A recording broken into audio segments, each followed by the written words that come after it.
সেপ্টেম্বরের monthly current affairs থেকে প্রশ্ন এবং উত্তর সহ বিস্তারিত দেওয়া রয়েছে, সেগুলোকে ভালো করে পড়বে এবং সেগুলো ভালো করে নোট করে রাখো, তাহলে তোমাদের যেকোনো পরীক্ষার প্রস্তুতির জন্য কমন পেয়ে যাবে।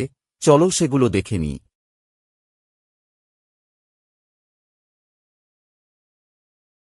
ঘন ঘন বন্যার কারণে দুঃখের নদী নামে পরিচিত ঘাঘর নদী পাঞ্জাবের কোন অঞ্চলে অবস্থিত? Malwa.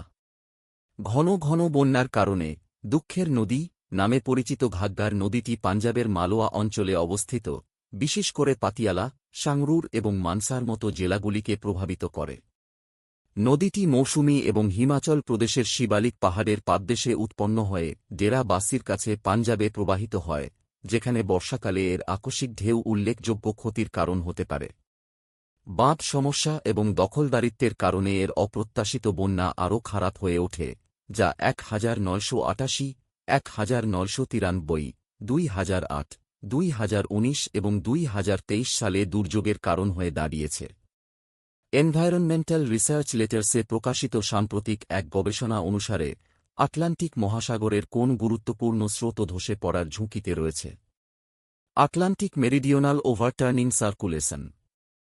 Atlantic meridional overturning circulation AMOC, যার মধ্যে উপসাগরীয় প্রবাহ অন্তর্ভুক্ত, গ্রীষ্মমণ্ডলীয় অঞ্চল থেকে উষ্ণ জল উত্তর দিকে এবং ঠান্ডা জল দক্ষিণে সঞ্চালিত করে, সাম্প্রতিক গবেষণায় সতর্ক করা হয়েছে যে এর পতন বিশ্বব্যাপী জলবায়ুকে ব্যাহত করতে পারে, বৃষ্টিপাত এবং তাপমাত্রার ধরনকে প্রভাবিত করতে পারে এবং 600 বছরের যেকোনো সময়ের তুলনায় এটি দুর্বল। জাপানের শিনকানসেন ট্রেনের অ্যারোডাইনামিক নকশাটি কোন পাখির ঠোঁট দ্বারা অনুপ্রাণিত হয়ে তৈরি করা হয়েছিল, যা বায়োমিমিক্রি উদ্ভাবনের অংশ হিসেবে তৈরি করা হয়েছিল? কিংফিশার। 30শে আগস্ট 2025 তারিখে প্রধানমন্ত্রী নরেন্দ্র মোদী জাপানের শিনকানসেনে টোকিও থেকে সেন্দাই ভ্রমণ করেন, যা বুলেট ট্রেন নামে পরিচিত।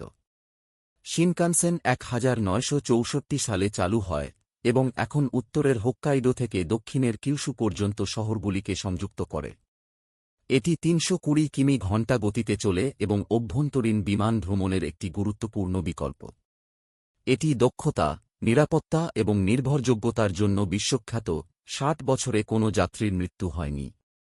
এর প্রাথমিক বছরগুলিতে এটি টানেলে প্রবেশের সময় একটি জোরে সোনিক বুম সমস্যার সম্মুখীন হয়েছিল।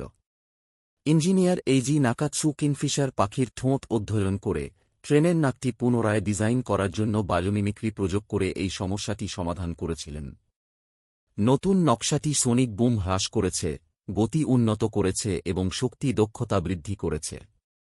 কোন মন্ত্রণালয় আদি বাণীর বিটা সংস্করণ চালু করেছে, যা ভারতের প্রথম কৃত্রিম বুদ্ধিমত্তা এআই দ্বারা চালিত উপজাতীয় ভাষার অনুবাদক? উপজাতি বিষয়ক মন্ত্রণালয়। আদি বাণী প্ল্যাটফর্ম, যা আদিবাসী বিষয়ক মন্ত্রণালয় কর্তৃক আইআইটি দিল্লি এবং উপজাতি গবেষণা ইনস্টিটিউটের সহায়তায় চালু করা হয়েছে, এটি ভারতের প্রথম এআই চালিত উপজাতি ভাষা অনুবাদ পরিষেবা। এর বিটা লঞ্চে এটি সাঁওতালি, ভিলি, মুন্ডারি এবং গোন্ডি ভাষায় রিয়েল টাইম অনুবাদ সমর্থন করে। উপজাতি ভাষা সংরক্ষণ এবং ডিজিটাইজ করার লক্ষ্যে আদি বাণী উপজাতি সম্প্রদায়ের ক্ষমতায়ন করে, সরকারি পরিষেবা এবং শিক্ষায় তাদের প্রবেশাধিকার উন্নত করে এবং ডিজিটাল ইন্ডিয়া এবং বিকশিত ভারত 2047-এর মতো জাতীয় উদ্যোগের সাথে খাপ খায়। ভবিষ্যতের একীকরণের জন্য কুই এবং গারোর মতো অতিরিক্ত ভাষা তৈরি করা হচ্ছে।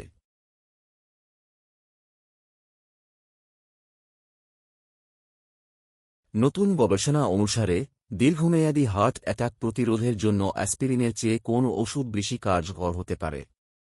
ক্লোপিডোগ্রেল। কয়েক দশক ধরে হার্ট অ্যাটাক এবং স্ট্রোক প্রতিরোধের জন্য অ্যাসপিরিনই ছিল প্রধান ওষুধ। ইউরোপীয় সোসাইটি অফ কার্ডিওলজি কংগ্রেসে উপস্থাপিত এবং দ্য ল্যান্সেটে প্রকাশিত একটি নতুন গবেষণায় দেখা গেছে যে রক্ত পাতলা করার অ্যান্টিপ্লেটলেট ওষুধ ক্লোপিডোগ্রেল আরও কার্যকর হতে পারে। 29,000 করোনারি ধমনী রোগের রোগীর উপর 7টি ক্লিনিক্যাল ট্রায়ালের পর্যালোচনায় দেখা গেছে যে ক্লোপিডোগ্রেল হৃদরোগের ঝুঁকি কমাতে অ্যাসপিরিনের চেয়ে 14% বেশি কার্যকর।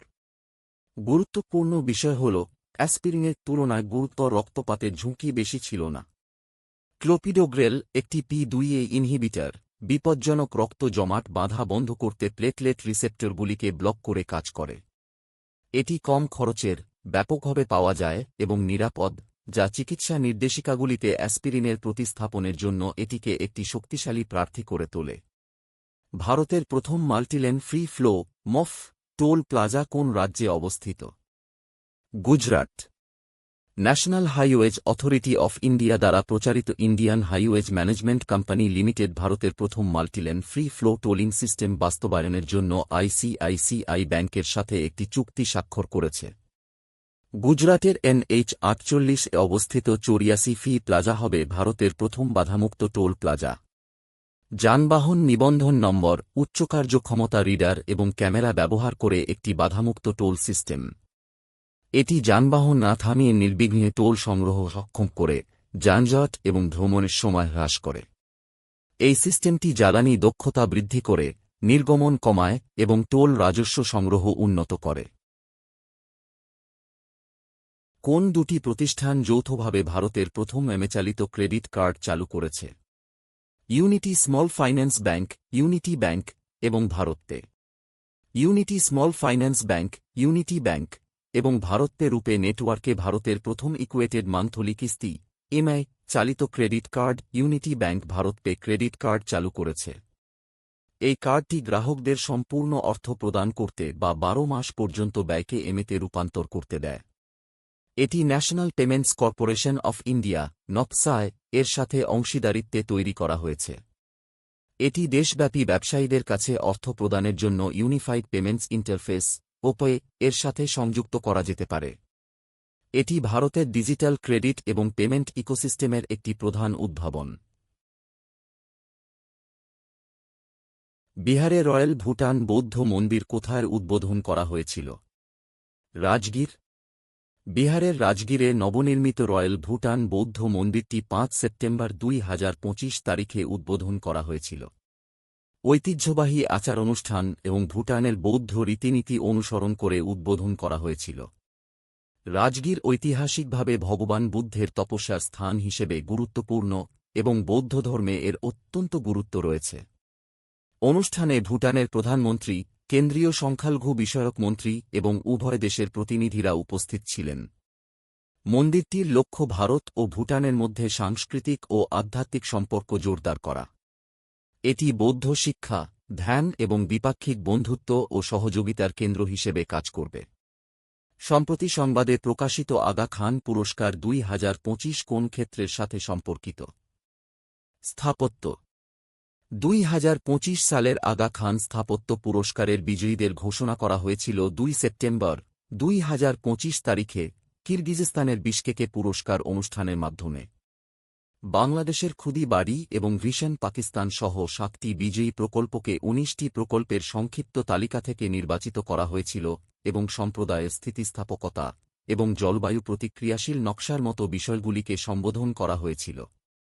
2025 সালের পুরস্কার চক্রের জন্য ভারতের চূড়ান্ত সংক্ষিপ্ত তালিকায় কোনো প্রকল্প ছিল না। আগা খান ফাউন্ডেশন এবং Aga Khan trust for culture ভারতে সক্রিয়ভাবে কাজ করে চলেছে। 2024 সালে Aga Khan trust for culture দিল্লিতে 16 শতকের হুমায়ুনের সমাধি কমপ্লেক্সে একটি আধুনিক ডুবে যাওয়া জাদুঘর তৈরির জন্য ভারতের প্রত্নতাত্ত্বিক জরিপের সাথে অংশীদারিত্ব করে। ইন্ডিয়া মোবাইল কংগ্রেস 2025 এর থিম কি? রূপান্তরের জন্য উদ্ভাবন। কেন্দ্রীয় যোগাযোগ মন্ত্রী জ্যোতিরাদিত্য সিন্ধিয়া আসন্ন ইন্ডিয়া মোবাইল কংগ্রেস IMC 2025-এর জন্য একটি AI-চালিত মোবাইল অ্যাপ চালু করেছেন। IMCর নবম সংস্করণ 8 নভেম্বর-অক্টোবর 2025 তারিখে নয়াদিল্লির দ্বারকাস্থ যশোভূমি কনভেনশন সেন্টারে অনুষ্ঠিত হবে। ইন্ডিয়া মোবাইল কংগ্রেস IMC 2025-এর থিম হল ইনোভেট টু ট্রান্সফর্ম। এই ইভেন্টে 5G 6G, কৃত্রিম বুদ্ধিমত্তা, IoT, quantum computing, semiconductor, clean technology এবং সাইবার নিরাপত্তার মতো বিভিন্ন ক্ষেত্রে 1.0-টিরও বেশি উদ্ভাবন প্রদর্শিত হবে। IMC 2025-এর লক্ষ্য নীতি সংলাপ, প্রযুক্তিগত প্রদর্শনী এবং শিল্প সহযোগিতার জন্য একটি শীর্ষস্থানীয় প্ল্যাটফর্ম হওয়া। ইনোভেট টু ট্রান্সফর্ম এর উপর দৃষ্টি নিবদ্ধ করে এটি ডিজিটাল রূপান্তরকে ত্বরান্বিত করার এবং উদীয়মান প্রযুক্তির জন্য একটি বিশ্বব্যাপী কেন্দ্র হিসেবে নিজেকে প্রতিষ্ঠিত করার ভারতের প্রতিশ্রুতি তুলে ধরে।